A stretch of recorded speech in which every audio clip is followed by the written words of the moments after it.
everybody, welcome back. My name is Paolo and I'm here to teach you today how to draw the human hand.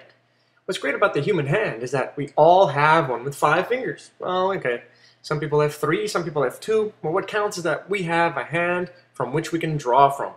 And that's what's real simple. You know, with this hand here, I can represent that on my page, or make a fist and draw that on my page, or keep my hand open, do whatever you like. But you can use your hand as an example and draw this on a piece of paper. That's what I'm going to do today. I'm going to use my hand and draw it over here to show you how I can do it. And the hand essentially is made of real basic shapes, just like the face.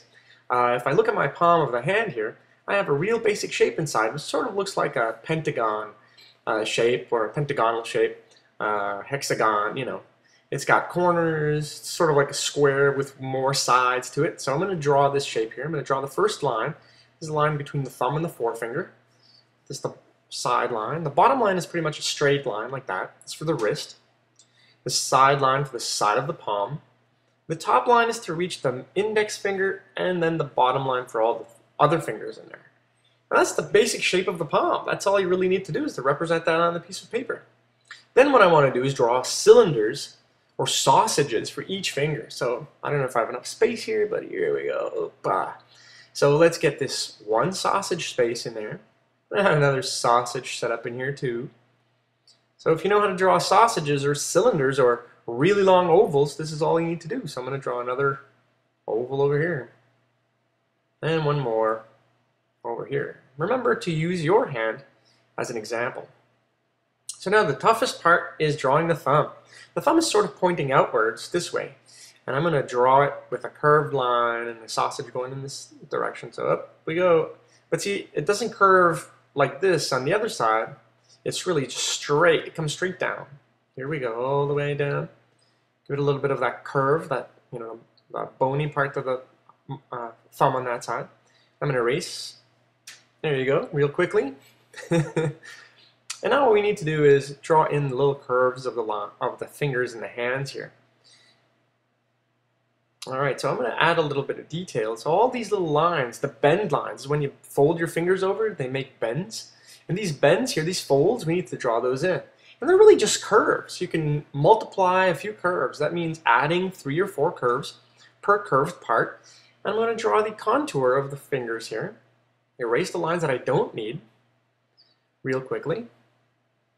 And I always look at my hand to make sure that I'm doing a good job here. Now once again, keep in mind to keep those lines really light at first so that you can erase them real easily later on. And pay attention to your hand. You know, you may have 2 fingers, 3 fingers, you may have 5 fingers or 6. But use your hand as a great example to draw hands. It's a lot easier than drawing your face because you can keep your eyes on your hand as you're drawing. It's hard to keep your eyes on your face and look down at the same time. Hands are much simpler to draw. There's more detail in them, but they're easily drawn. So I'm just going to keep doing these contours here. Look at my hand. But you know what I'm going to do? I think I'm going to bend this finger. So I'm going to erase this finger off. You can do that anytime. Change your mind. Just erase it. I'm going to bend this finger like my little finger is bent. Just go across. Look at how I draw it. So it's really 2 shapes that I drew here.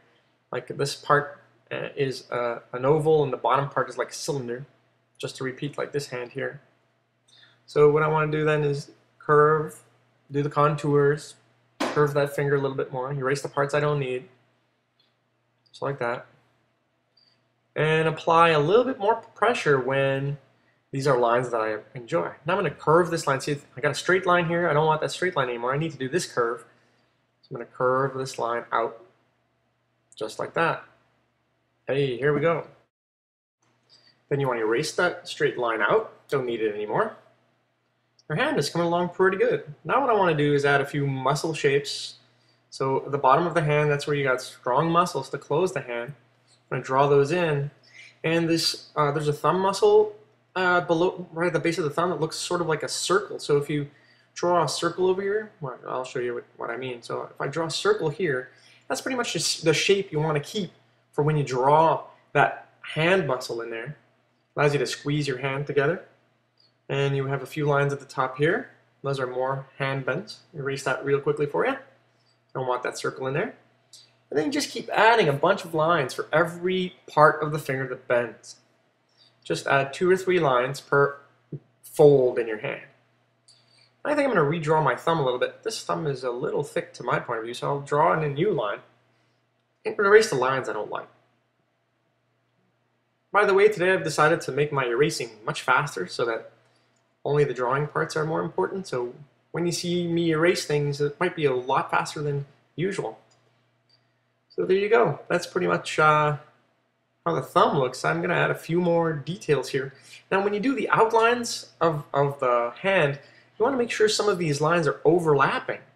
You know, you want to make sure that there are no real outlines, right? Our hands are not drawn, they're shapes. And shapes tend to go inside and out of each other, so you want to make sure that those lines are overlapping each other like this. Let me clean this up a little bit. It's a little dirty. Alright, so the next part is to draw the shading. The light is coming from the left side. No, you can't see it on my camera, but I'm going to add some shading on the right side of each of my fingers using hatching. I'm going to hash this stuff in here. Take your time when you're doing this. You know, you can go light at first and go darker later on. You know, if you keep rehatching on top of the hashes that you've done, it's called cross hatching. And I can draw the outer line a little bit darker now if I'm satisfied with my outline. Just like that. Keep those curved and make the lines go inside one another. So I'll start a line overlapping like this.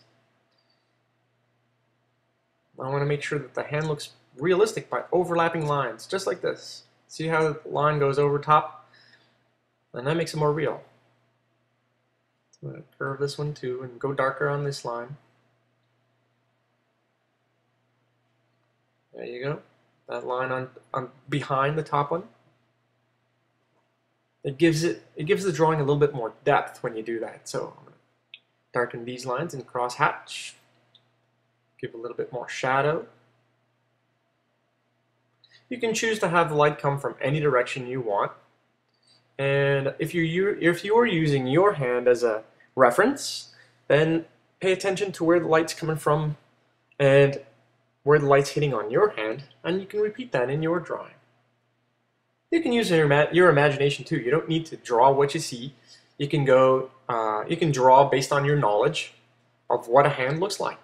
If you want to draw 4 fingers, hey, go ahead. You know, I want to draw my 5 here, so I'm going to add the shadow here at the bottom as well. Just a little bit of shadow down here too. And what this does is it makes my hand a little bit more 3D. It gives it volume. And it makes the hand look more fleshed out. I'm going to do the bottom of my thumb.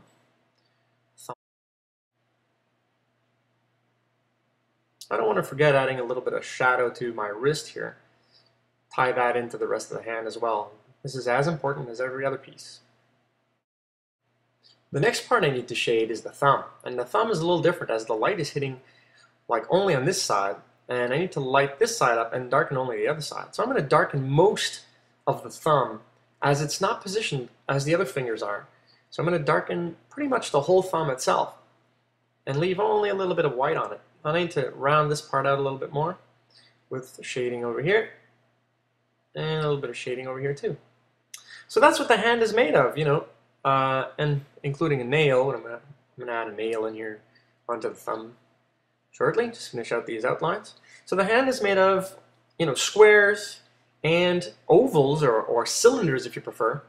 And oh wait, don't forget the thumb here. And that's pretty much it. You know, with a little practice, you'll be able to make the human hand just like mine. Here you go, guys. So we'll catch you next time on another episode of Drawing with Paolo.